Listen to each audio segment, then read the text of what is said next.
नमस्कार साथियों, आप सभी का स्वागत है केआरटी न्यूज चैनल में। और हम आज आपके सामने राजस्थान विधानसभा चुनाव 2023 को लेकर महा ओपिनियन पोल के साथ हाजिर हो गए, जिसमें हम बातचीत करने वाले हैं कि राजस्थान में इस बार कहां से कौन सी पार्टी कितनी सीटें कर रही है हासिल, तो कौन सी पार्टी की रातों की नींद होगी हैरान। आज राजस्थान विधानसभा चुनाव 2023 को लेकर महा ओपिनियन पोल, जो कि आज तक सबसे बड़ा ओपिनियन पोल है, उसके अनुसार अब बताएंगे कि इस बार राजस्थान में कौन सी पार्टी की सरकार बनेगी। हम आपको यह भी बता देते हैं, इस ओपिनियन पोल में राजस्थान की सबसे अधिक जनता ने अपने मत देकर अब चुनाव से पहले ही अपनी सरकार बना ली है। तो जानते हैं आज के ओपिनियन पोल के माध्यम से किस पार्टी की सरकार बनेगी। उससे पहले बातचीत करें, राजस्थान में कुल 200 विधानसभा की सीटें, जिनमें से किसी भी पार्टी को अकेले ही सरकार बनाने के लिए 100 से अधिक सीटें लानी होगी। ऐसे में कौन सी पार्टी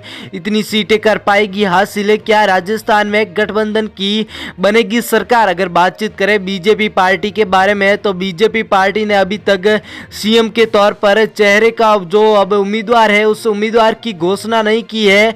तो अगर बीजेपी पार्टी की सरकार बनती है तो कौन सीएम बनना चाहिए, आप अपनी राय कमेंट बॉक्स में देकर अपना मत भी जोड़वा सकते हो। वहीं अब कांग्रेस पार्टी की बातचीत करें तो कांग्रेस पार्टी में दो चेहरे देखने को मिल रहे हैं, एक तरफ अशोक गहलोत का चेहरा तो दूसरी तरफ राहुल गांधी का चेहरा। तो आप किस पार्टी के व किस चेहरे को अपना वोट दोगे। अगर कांग्रेस पार्टी की सरकार बनती है तो आप किसे अपना सीएम बनाना चाहोगे, कमेंट बॉक्स में बताना जरूर। वहीं राजस्थान के विधानसभा चुनाव की बातचीत करें तो राजस्थान में कई वर्षों से प्रत्येक 5 वर्ष में आपको सरकार बदलती हुई नजर आएगी। ऐसा ही हाल इस बार भी होने वाला है या नहीं, यह हाल राजस्थान ही नहीं, भारत के कई राज्यों का ऐसा ही हाल है कि प्रत्येक 5 वर्ष में सरकार बदलती हुई नजर आएगी। तो इस बार क्या कांग्रेस से बदलकर बीजेपी की सरकार बन जाएगी। आज इस वीडियो के एंड में आपको कुछ महत्वपूर्ण जानकारी देने वाले हैं। वहीं पहले आपके सामने सर्वे रखते हैं। सर्वे के माध्यम से पहला जिला आपके सामने आ रहा है जालोर, जिसमें कुल 5 विधानसभा की सीट है। बीजेपी के खाते में 3 सीटें, कांग्रेस के खाते में 2 सीटें, आरएलपी व अन्य पार्टियों के खाते में 0 के आंकड़े देखने को मिल रहे। इसी के साथ झालावाड़ जिला, जिसमें कुल 4 विधानसभा की सीट है, जिनमें से बीजेपी के खाते में 2 सीटें, कांग्रेस के खाते में 2 सीटें, आरएलपी व अन्य पार्टियों के खाते में 0 सीटें नजर आ रही। जैसलमेर जिला, जिसमें कुल 2 विधानसभा की सीट है, जिनमें से एक सीट पर बीजेपी व कांग्रेस के मध्य टक्कर का माहौल देखने को मिल रहा है, तो आरएलपी व अन्य पार्टियों के खाते में 0 सीटें नजर आ रही। पाली जिला, जिसमें कुल 4 विधानसभा की सीट है, जिनमें से बीजेपी के खाते में 2 सीटें, तो कांग्रेस के खाते में सबसे अधिक 4 सीटें, अन्य पार्टियों के खाते में कोई सीटें नजर नहीं आ रही। सीकर जिला, जिसमें कुल 8 विधानसभा की सीट है, जिनमें से बीजेपी के खाते में 3 सीटें, कांग्रेस के खाते में इस बार भी सबसे अधिक 5 सीटें, अन्य पार्टियों के खाते में 0 सीटें देखने को मिल रही। वहीं गंगानगर जिले की बातचीत करें तो कुल 4 विधानसभा की सीट है, जिनमें से बीजेपी के खाते में 2 सीटें, कांग्रेस के खाते में 3 सीटें, आरएलपी व अन्य पार्टियों के खाते में इस बार भी 0 के आंकड़े ही नजर आ रहे। डूंगरपुर जिला, जिसमें कुल 4 विधानसभा की सीट है, जिनमें से बीजेपी के खाते में 1 सीट है, तो कांग्रेस पार्टी के खाते में 3 सीटें, आरएलपी व अन्य पार्टियों के खाते में 0 के आंकड़े ही नजर आ रहे। जोधपुर जिला, जिसमें कुल 10 विधानसभा की सीट है, जिनमें से बीजेपी के खाते में 4 सीटें, कांग्रेस के खाते में 5 सीटें, आरएलपी के खाते में 1 सीट, तो अन्य पार्टियों खाते में 0 सीटें देखने को मिल रही है। हनुमानगढ़ जिला, जिसमें कुल 5 विधानसभा की सीट है, जिनमें से बीजेपी पार्टी के खाते में 1 सीट, तो सबसे अधिक कांग्रेस पार्टी के खाते में 4 सीटें, आरएलपी व अन्य पार्टियों का सुपड़ा साफ आ रहा है हनुमानगढ़ में। वहीं सूरू जिला, जिसमें कुल 4 विधानसभा की सीट है, जिनमें से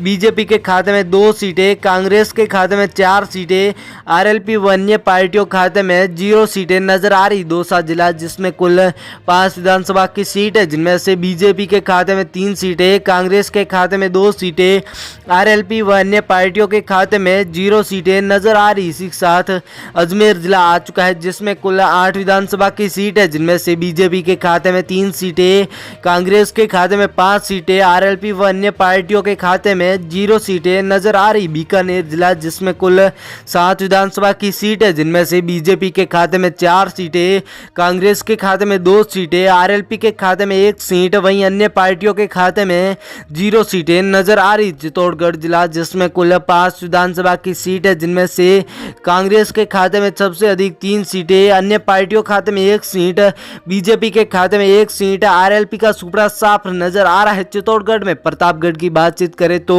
कुल 2 विधानसभा की सीट है, 2 की 2 सीटें कांग्रेस के खाते में नजर आ रही है, अन्य पार्टियों के खाते में 0 के आंकड़े देखने को मिल रहे हैं। जिला आ चुका है भीलवाड़ा जिसमें कुल 7 विधानसभा की सीट है, कांग्रेस के खाते में 4 सीटें, बीजेपी के खाते में 3 सीटें, आरएलपी व अन्य पार्टियों के खाते में 0 सीटें नजर आ रही। जयपुर जिला आ चुका है जिसमें कुल 19 विधानसभा की सीट है, बीजेपी के खाते में 7 सीटें, कांग्रेस के खाते में 11 सीटें, अन्य पार्टियों के खाते में 1 सीट, तो आरएलपी के खाते में जयपुर की 19 सीटों में से 1 सीट भी नजर नहीं आ रही। बाड़मेर जिसमें कुल 7 विधानसभा की सीट है, जिनमें से बीजेपी के खाते में 2 सीटें, कांग्रेस के खाते में 4 सीटें, आरएलपी के खाते में 1 सीट, अन्य पार्टियों के खाते में 0 सीटें नजर आ रही है। अलवर जिला आ चुका है जिसमें कुल 11 विधानसभा की सीट है, जिनमें से बीजेपी के खाते में 6 सीटें, कांग्रेस के खाते में 5 सीटें, आरएलपी व अन्य पार्टियों के खाते में कोई सीटें नजर नहीं आ रही। वहीं कुछ जिलों के ओपिनियन पोल हमारे सामने